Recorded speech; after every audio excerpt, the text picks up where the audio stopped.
Matius pasal 11 ayat 25, ajakan juru selamat. 3 ayat saja di pagi hari ini.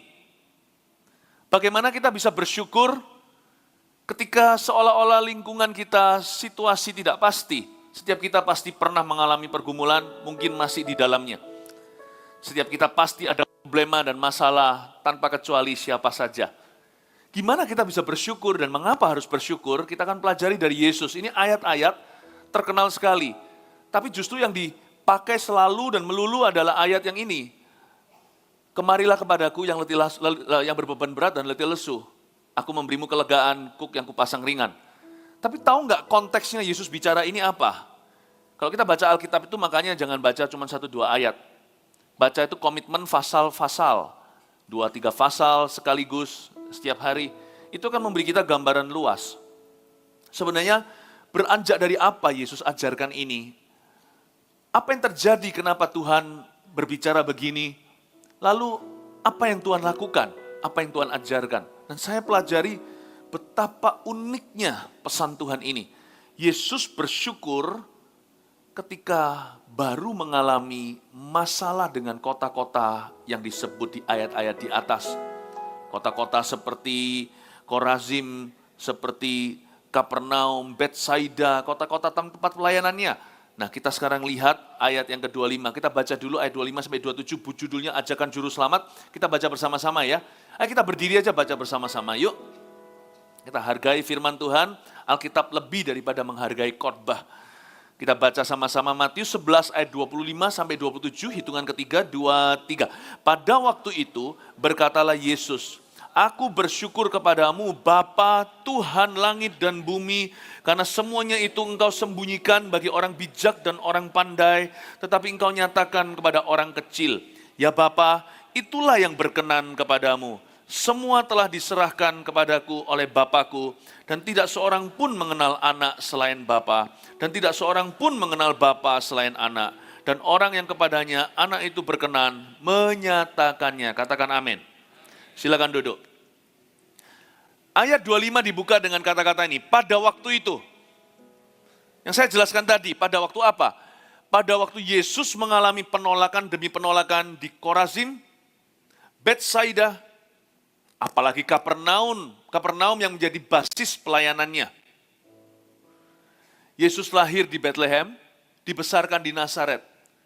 Tapi Yesus tidak ke Yerusalem ministrinya, itu nanti ketika beliau mati untuk kita. Yesus punya ministri itu di utara, sebuah kota bernama Kapernaum yang rumahnya dibolongin itu loh. Oleh 4 orang diturunkan orang lumpuh, padahal itu rumah kontrakan karena anak manusia tidak punya tempat meletakkan kepala. Kapernaum itu adalah basisnya. Betsaida juga sama, ingat gak? Suatu hari kena angin sakal, Yesus tolong murid-muridnya di angin ribut itu ketika mereka menuju Betsaida. Many ministry, much ministry, much that Jesus had done there. Banyak yang Yesus lakukan di sana, di Betsaida. Makanya Yesus membandingkan gini, nanti ya Sodom Gomora hukumannya akan lebih ringan daripada kamu Kapernaum. Tirus Sidon, daerah Syria atas sana sekarang, Libanon apa, kalau mereka mengalami yang kamu lihat, kamu dengar, mereka sudah bertobat.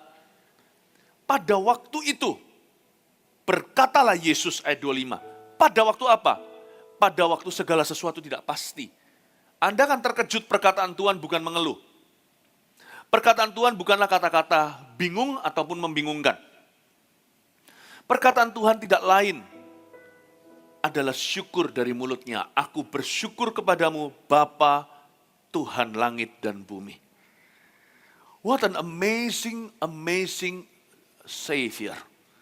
Juru selamat dan Tuhan yang luar biasa. Yesus mengajarkan, meneladankan kepada kita bahwa thanksgiving, bahwa berterima kasih, bersyukur adalah obat ketidakpastian di dalam hati.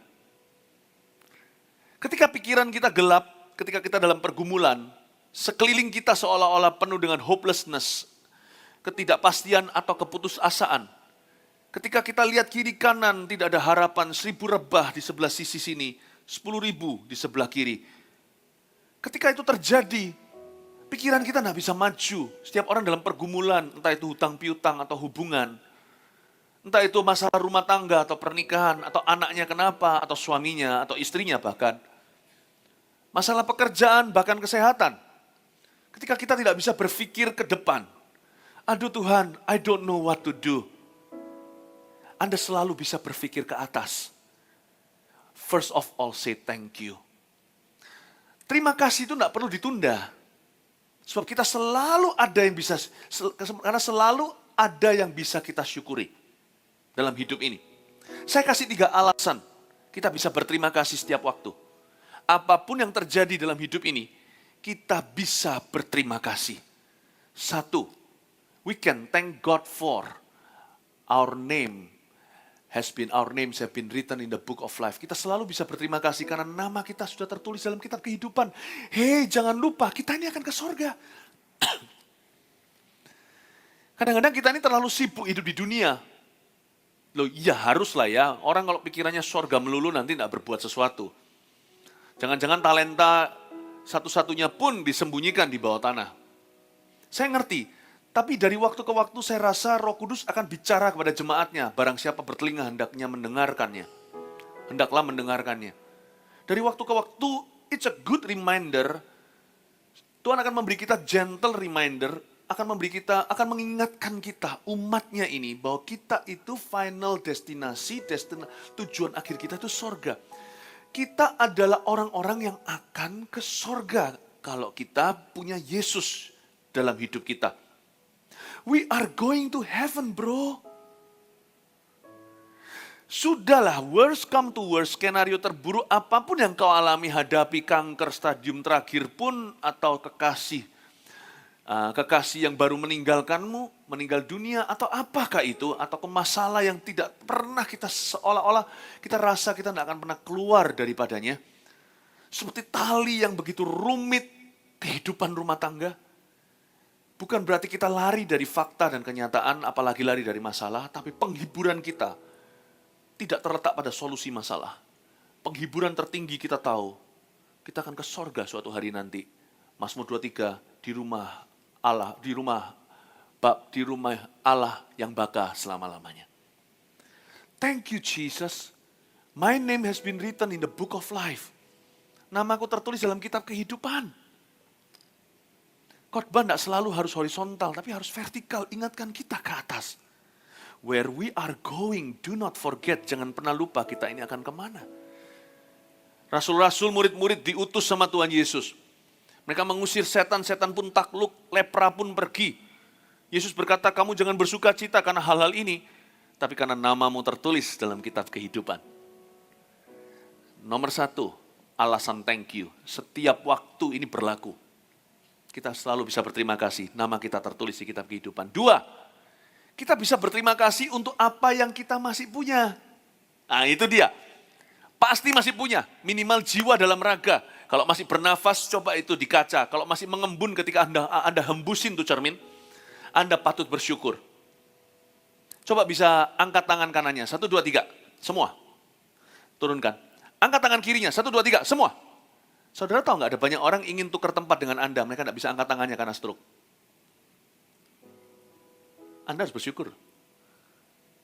Ya, saya nubuatkan, setelah khotbah ini, tak lama, nggak lebih dari 3 jam, Anda pasti ke toilet.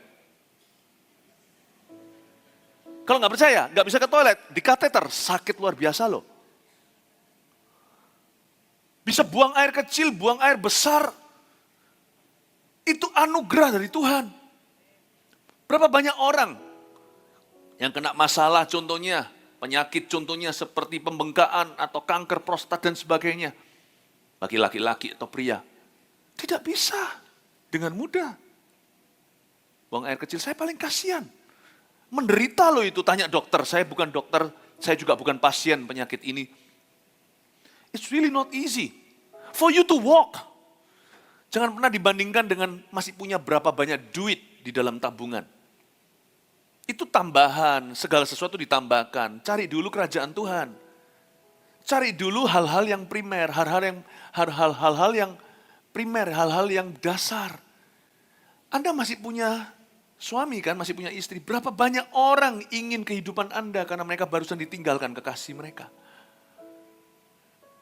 Anda masih punya anak kan? Kalau yang punya anak nih. Yang nggak punya jodoh pun punya teman kan? Ya kan? Yang punya anak, Anda punya anak kan? Bersyukurlah untuk apa yang Anda punya. Saya yakin semiskin-miskin orang dia masih punya 5 roti 2 ikan. Terima kasih itu berlaku setiap waktu. Ini vouchernya tidak ada expiry date atau tanggal kadaluarsa. At any time in your life, kapanpun dalam hidupmu, engkau dan aku bisa berterima kasih untuk apa yang kita masih punya. Karena Tuhan itu setia. Orang yang paling tidak bakat pun dikasih 1 talenta. Paling 1 talenta. Setiap orang punya sesuatu untuk disyukuri kepada Tuhan di setiap waktu. Alasan ketiga, I thank God for His promises. Saya berterima kasih, aku bersyukur kepadamu, kata Tuhan Yesus kepada Bapa. Aku bersyukur kepadamu Bapa dan Tuhan langit dan bumi. Kita harus tahu apa yang kita syukuri. Yang ketiga, kita punya janji-janji Allah. Catat baik-baik 3 hal ini. Kita selalu bisa bilang thank you. Dan kalau kita bilang thanks atau terima kasih sama Tuhan Yesus setiap waktu, itu akan menjadi kekuatan dalam jiwa kita. Itu akan menambah sukacita. Sedangkan sukacita kita adalah kekuatan Allah. Hanya orang yang bergembira dalam Tuhan yang memperoleh apa yang dia inginkan. Hanya orang yang bisa bersyukur. Hanya orang yang berterima kasih. Yang bersyukur, orang-orang yang bersukacita. Hatinya itu ada bahagia dari Roh Kudus yang bisa menyongsong masa depan. 3 hal ini catat, jangan lupa. Kita berterima kasih sama Tuhan tiap waktu bisa. Karena nama kita tertulis dalam kitab kehidupan, karena apa yang kita masih punya, dan karena janji-janji Allah. Meskipun belum digenapi, Anda pegang janji, itu sudah pegang furskotnya Tuhan Yesus. Pasti produknya diberi. Tuhan tidak pernah mengecewakan. Roma 5 berkata, pengharapan tidak mengecewakan. Kita diselamatkan karena pengharapan. Loh, bukannya kita diselamatkan karena iman? Iya. Diselamatkan untuk masuk surga karena iman. Anda tidak bisa karena perbuatan baik. Nanti di pintu gerbang ditanya, Yesus itu siapa? Tapi diselamatkan di hidup ini untuk go on another day. Untuk lanjut 1 hari lagi dalam kehidupan orang yang sedang bergumul dengan sesuatu. Pengharapanlah yang membawamu ke hari esok. Masih ada sesuatu yang diharapkan, makanya kita berani bangun pagi hari ini. Jangan lupa bersyukur karena janji-janjinya masih banyak dalam hidupmu yang akan digenapi. Katakan amin, berikan tepuk tangan untuk Tuhan Yesus. Jadi Anda sekarang lihat ya di ayat yang 25, kata pada waktu itu dalam ya. Pada waktu itu berkatalah Yesus, aku bersyukur kepadamu. Pada waktu itu harus lihat ayat-ayat sebelumnya. Dan saya belajar banyak Tuhan Yesus berterima kasih kepada Bapa di waktu yang paling salah. Tapi thanksgiving is the proper answer to dark thoughts. Terima kasih kepada Bapa Sorgawi adalah jawaban yang paling tepat untuk pikiran yang gelap. Untuk suasana yang tidak menentu. Can you say thank you ke Tuhan Yesus?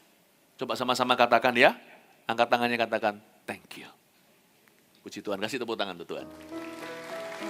Terima kasih Yesus, Yesus terima kasih. Karena anugerah-Mu buat hidupku sekarang, ku kan memuji-Mu selamanya.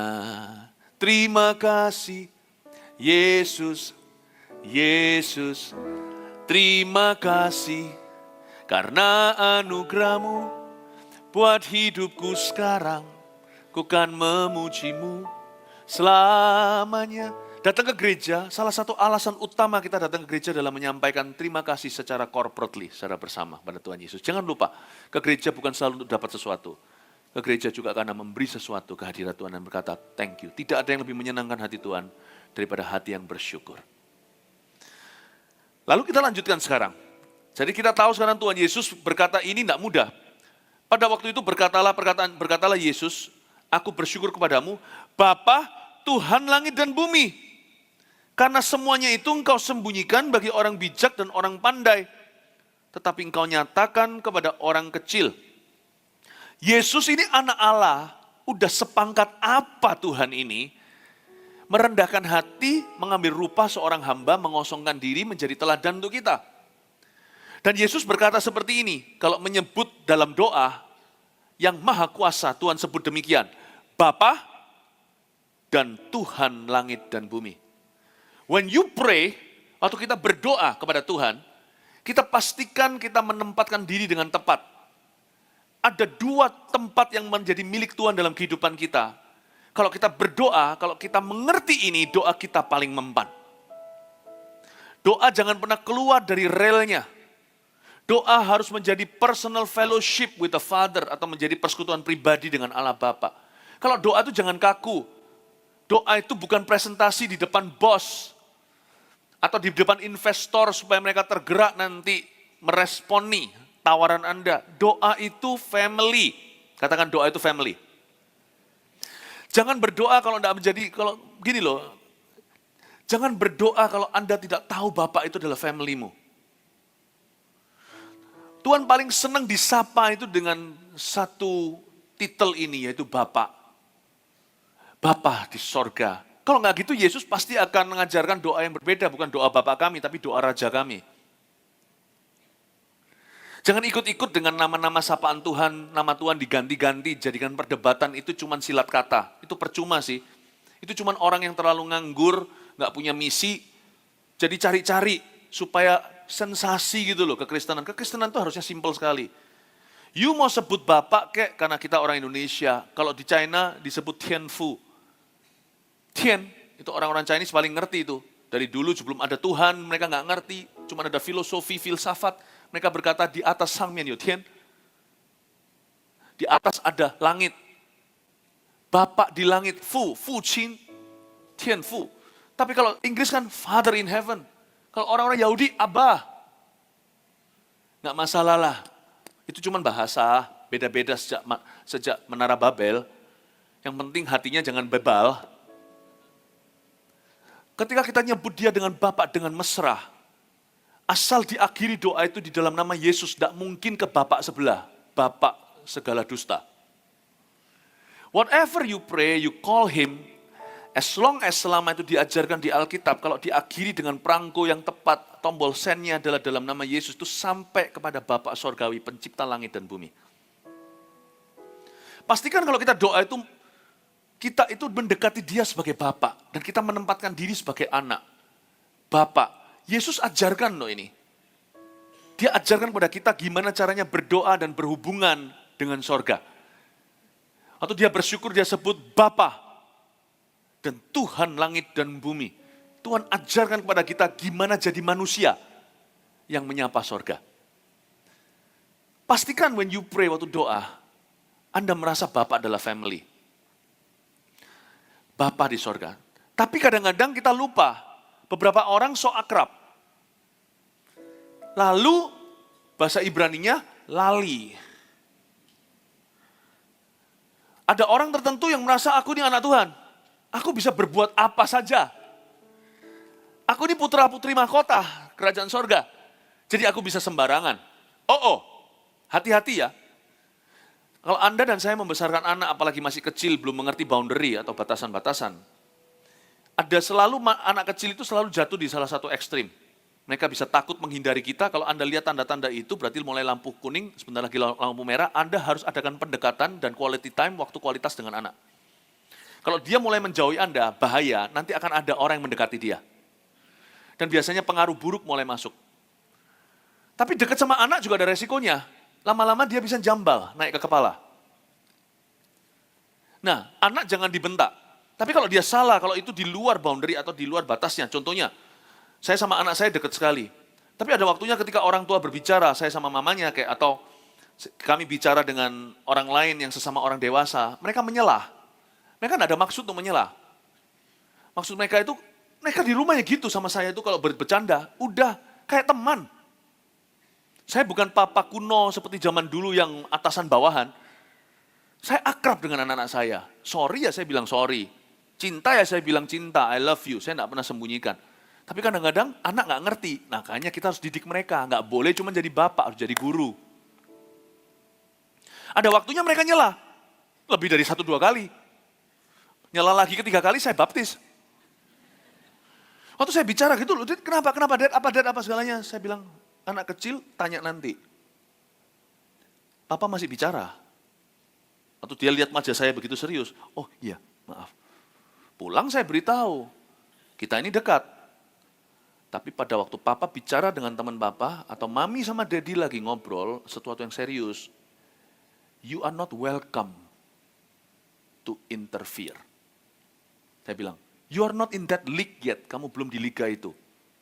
Kamu tidak di welcome untuk menyerobot masuk dan menginterupsi. Mereka langsung ngerti boundary atau batasan. Bapak ibu saudara kalau mendekati Tuhan, you also have to remember He's the King of Kings and the Lord of Lords. Dia bukan cuma bapakmu, dia rajamu. Di atas segala raja bahkan. Raja harus permisi, angkat tangan dulu, boleh nggak ke belakang. Jadi jangan pernah kita berdoa itu hanya karena akrab. Tetap harus disertai dengan roh takut akan Tuhan dan ketaatan pada firman. Kalau tidak beres hidupnya mau doa, pasti didengar, tapi harus masuk lewat pintu pertobatan. Maaf Tuhan, ampuni aku. Selesaikan dulu di hadapan Tuhan Yesus. Saya punya seorang teman waktu saya berada di sekolah Alkitab, sekolah teologi. Biasanya di tahun keempat, karena teman-teman saya itu macam-macam programnya. Saya ngambil Christian Education Church Ministry, saya ngambil seperti double major seperti. Satu sisi saya belajar seluruh ministry pelayanan gereja, satu sisi saya belajar Christian Education, pendidikan Kristen. Dua jadi satu, karena itu yang nanti lulus terakhir di dalam sekolah Alkitab saya 4 tahun dapat S1, itu cuma saya dengan satu teman saya namanya Todd, orang Amerika. Yang lainnya drop out semua, nggak tahan karena terlalu berat. Teman-teman saya yang lain berat-berat juga, belajar bahasa Yahudi, bahasa Yunani semuanya. Awal mula kita masuk tahun pertama rendah hati semua, karena kita tercengang, wah susah sekali. Tapi tahun keempat, kita mulai merasa seperti orang yang paling tahu Alkitab. Lalu tiba-tiba waktu kita berdoa di satu kelas giliran yang berdoa, waktu itu kelompok-kelompok profesor atau guru saya suruh kami berdoa per kelompok, mendoakan untuk kampus. Karena kami yang tahun keempat, jadi kami punya saran didengarkan, harus gimana-gimana dan sebagainya. Teman saya tiba-tiba berdoa dengan cara yang mengejutkan saya terpaksa tegur dia setelah dia doa. Hey buddy! Tuhan dipanggil, hey buddy. Hey buddy God! Buddy, tahu nggak buddy? Kalau bahasa B-U-D-D-Y. Itu artinya buddy-buddy hoping gitu loh. Ayo hoping, ayo kayak teman-teman kalau main petak umpet sama-sama, setara. Buddy God. Saya bilang, ya kamu mengertilah, kamu sekarang jadi senior di sekolah ini, saya ngerti. Setelah selesai amin, saya bilang sama dia, hey, you know what, God is your friend, but he's never your buddy. Tuhan memang adalah sahabat kita. I am a friend of God, He calls me friend. Saya setuju, itu lagu bagus sekali tuh. Kita adalah teman dan sahabat, bahkan Tuhan pun menyebut Abraham sahabatnya. Tapi Abraham tidak berani sembarangan menyebut Tuhan dengan nama. Tuhan memang sahabat dan teman, tapi dia bukan setara. He's never your buddy. Buddy? Saya bilang sama dia, hey buddy, hey kawan, dia tidak pernah setaramu dan setaraku. Do not call him that. Saya marahin dia, saya bilang, don't do that. Kamu tidak akan pernah mengerti the beauty of God kalau kamu lancang sembarangan dengan Tuhan. Tuhan tidak akan mewahyukan the deep word to you. Yang pasti firman yang dalam tidak akan pernah diwahyukan kepadamu. Firmanmu akan selalu dangkal sebagai hamba Tuhan kalau kamu begini. Urapanmu juga tidak akan seberapa kalau kamu begitu.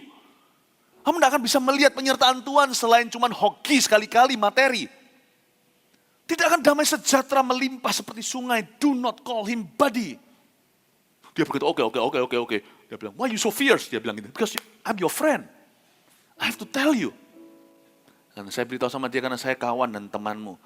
Do not call him that. Kalau yang berani manggil Tuhan itu buddy, harusnya Tuhan Yesus kan. Allah Tritunggal itu kan sempurna. Karena Tuhan Yesus adalah Allah kan. Harusnya Tuhan bisa berkata, hey Bapa, my father, my buddy. Tapi dia menyebut, Bapa, Tuhan langit dan Tuhan bumi. Itu namanya reverence. Takut, segan sama Tuhan. Itu dia. Oleh karena itu orang Kristen kalau memberikan persembahan, termasuk persembahan uang, jangan dengan menengadah. Kita memberikan dengan sukacita, kayak kita itu sedang mentraktir Papa. Padahal Papa punya segalanya, kita traktir gitu loh kali ini. Izinkan meal atau makanan ini aku yang bayar. Persembahan itu gitu attitude atau sikapnya. Dan ketika kita memasukkan persembahan kita atau pengorbanan kita masuk ke dalam kotak kek atau kantong kek apapun juga atau maju atau diantar ke situ, lakukan dengan hati menunduk dan takut akan Tuhan. Hanya ini Tuhan, hanya ini Tuhan. Persembahanku, segenap hidupku, jiwa dan ragaku, rendah hati. Sebab tak ku miliki harta kekayaan. Konglomerat juga harus doanya, harus nyanyinya begitu. Sebab tak ku miliki harta kekayaan. Karena mungkin pemberiannya luar biasa berapa miliar. Tapi banding Tuhan yang punya segala sesuatu, konglomerat ini melarat pemberiannya. Untuk ku persembahkan hanya ini Tuhan, permohonanku. Terimalah Tuhan persembahanku. Please terima Tuhan. Manusia terima tapi engkau terima enggak? Terimalah dengan attitude yang baru. Pakailah hidupku sebagai alatmu. Seumur hidupku, Tuhan langit dan bumi. Hati-hati. Jangan pernah mudah berkata, aku kecewa sama Tuhan. Don't ever say those bad words. You're not worthy. Anda dan saya bahkan tidak layak untuk kecewa sama dia kok. Kita terlebih tidak layak mengasihinya. Kalau kita dikasihnya udah kamsia-kamsia. Paham maksud saya? Anda dan saya tidak layak untuk kecewa sama dia. Kecewa aja nggak layak. Tuhan langit dan bumi. Ngertilah strata. Apa strata ya? Itu loh, apa namanya yang kalau di India ada kasta. Pahamilah kasta, hai manusia. Di dunia kasta-kasta itu saya enggak. Dalam kekristenan tidak ada Yahudi, Yunani, tidak ada bebas, merdeka, tidak ada budak, semua sudah dibebaskan dalam Kristus. Tapi kalau di dalam seluruh ciptaan ada dua kasta. Satu kasta Allah, satu kasta ciptaannya. Yang atas pencipta, jangan macam-macam. Dia pegang tempat kakimu berinjak, yaitu bumi, dialah Tuhan. Di langit setelah kita habis di sini, lenyap hati dan batin dan seluruh daging kita. He is still God. Whatever you do, lakukan dengan mesra kepada Tuhan. Tapi selalu lakukan dengan takut akan Tuhan. Termasuk dalam pekerjaan. You doing it for Him. Pekerjaan yang Anda lakukan itu adalah untuk Dia. Dari Dia, kepada Dia. Terpujilah nama Allah. Kasih tepuk tangan untuk Tuhan. Ya, saya kasih contoh tadi itu kalau anak kecil mencoba untuk menyelah. Saya beritahu sama dia, papa dekat sama kamu. But you have to know. Belajar untuk jangan berada di dalam radius ketika papa sedang serius berkata sesuatu. Ikuti tata aturannya. Bapak, Ibu, Saudara, Tuhan dari waktu-waktu akan ingatkan kita ini siapa. Bersyukurlah kepada Tuhan selalu, apapun yang terjadi di hidupmu. Katakan, Tuhan terima kasih. Aku menerima yang baik maupun menerima yang buruk, terima kasih. Pengkhotbah berkatakan, jangan hanya mau yang baik. Kalau ada hari-hari gelap setelah hari-hari terang, terima kasih pada Tuhan. Ingat tadi, terima kasih ada 3, apa aja? 1, terima kasih nama kita tertulis di kitab kehidupan. Yang kedua, kita terima kasih atas apa yang kita masih punya. Ketiga, kita terima kasih karena janji-janji Allah. Nanti kita lihat sekarang berikutnya ya. Ayat 25 lagi, kita ulang lagi. Pada waktu itu berkatalah Yesus, aku bersyukur kepadamu Bapa, Tuhan langit dan bumi. Karena semua itu engkau sembunyikan bagi orang bijak dan orang pandai, tetapi engkau nyatakan pada orang kecil. Dalam Alkitab saya garis bawahi, kata engkau sembunyikan, lalu saya garis bawahi berikutnya, engkau nyatakan. Kepada orang yang takut akan Tuhan, Tuhan akan nyatakan. Ini tidak ada metodenya 5 langkah gimana membuat Tuhan menyatakan kepadamu pertolongannya, hikmat-hikmatnya. Tidak ada. Tuhan berkata dengan jelas, dia bergaul karib dengan orang yang takut akan Tuhan. Reference, orang-orang yang mengerti, menyapa dia, bukan hanya sebagai Bapa, tapi sebagai Tuhan langit dan Tuhan bumi, Allah atas hidupnya. Kepada orang seperti ini Tuhan bergaul karib dan menyatakan perjanjiannya. Bapak, Ibu, Saudara, kasih ruang untuk Tuhan. Ini yang saya sebut the mysteries of God atau misterinya Allah. Tuhan itu penuh misteri cara menolong kita. Karena itu kasih ruangan pada Tuhan. Pastikan aja hatimu di dalam posisi menerima, yaitu hati hamba. Kalau hati kita adalah hati Tuhan, Tuhan tidak akan mau menunjukkan kemuliaannya. Karena Tuhan tidak berbagi kemuliaan pada yang lain. Kalau hati kita berada posisi kita aja di hati hamba. Hamba itu kan selalu melakukan pekerjaannya. Asal kita sudah melakukan bagian kita, belajar at some point in our life, di titik tertentu dalam kehidupan dan pergumulan kita, kita bisa berkata, aku berserah. Jangan rencanakan segala sesuatu. Jangan usahakan segala sesuatu. Saya ngomong gini bukan kepada si pemalas. Kalau kepada si pemalas, berusaha dulu, baru ngomong kemudian. Ya. Do it first, and then we talk later. Tapi kepada orang-orang yang sudah rajin, yang sudah sungguh-sungguh, yang sudah 110% memberikan usahanya untuk menyelesaikan sesuatu atau untuk menghadapi situasinya. At some point, Anda perlu memilih untuk berserah. Karena dengan berserah kita ngasih ruang untuk Allah menyatakan. Untuk Allah menyatakan. Nanti pertolongan-pertolongan Tuhan dalam hidupmu itu adalah tempat-tempat yang tidak terduga. Dibutuhkan tenang untuk bisa melihat opportunity atau kesempatan berikutnya. Karena kalau Tuhan menyembunyikan sesuatu, ya kan, Anda mau berusaha mati-matian juga percuma kalau bukan Tuhan yang menjaga kota. Kalau bukan Tuhan yang membangun rumah, Anda bangun juga percuma, ujungnya roboh karena tidak pernah dibangun di atas dasar yang kuat, yang kokoh dan teguh, yaitu dasar batu karang yang teguh. Tuhan akan sembunyikan, Tuhan berjanji di sini. Orang-orang yang tidak mendekat sama dia dan menyapa dia Bapa, dan orang-orang yang cuma sok dekat dengan dia, tidak pernah sungguh-sungguh jadi subjeknya raja, tapi Tuhan hanya banyak dimanipulasi, hanya dimanfaatkan oleh dia, tidak pernah ada rasa takut akan Tuhan di hatinya. Orang-orang seperti ini, mau dia berusaha 1001% pun, 1100%, 1.000.000% pun, Allah akan sembunyikan pertolongan. Allah kita adalah Allah yang menyembunyikan dan menyatakan. Mari hari ini kita di pagi hari ini mendapat pewahyuan. We have a God that hides and reveals at the same time. To some He hides. From some He hides. To some He reveals. Allah kita adalah Allah yang menyembunyikan dan menyatakan. Pribadi yang sama. Kepada orang tertentu, Tuhan menyembunyikan. Kepada orang yang lainnya, Tuhan menyatakan. Apa perbedaan siapa disembunyikan, kepada siapa dinyatakan? Terletak di hati yang menyapa dia Bapa. Terletak di hati yang tunduk kepada dia sebagai Tuhan atas hidupnya, Tuhan langit dan bumi. Kepada hati yang berterima kasih, Tuhan akan menyatakan kemuliaannya, pertolongannya. Kasih ruang untuk Allah menyatakan pertolongannya. Jangan pikirkan semua. Cukup sampai usaha maksimal, jangan ada frustrasi di dalam jiwa. At some point di titik tertentu kalau Anda punya nurani kalau nurani Anda sudah bersaksi bahwa Anda sudah berusaha maksimal mungkin, di titik itu lepaskan, let go and let God. Biarkan Tuhan yang turun tangan dan berkata, aku berserah. Nantikan Tuhan. Cukup lakukan bagian Anda. Nantikan Tuhan. Sebab Tuhan tidak pernah mengecewakan orang yang menanti-nantikan dia. Tidak ada Allah seperti dia yang turun tangan bagi orang yang menunggu-nunggunya.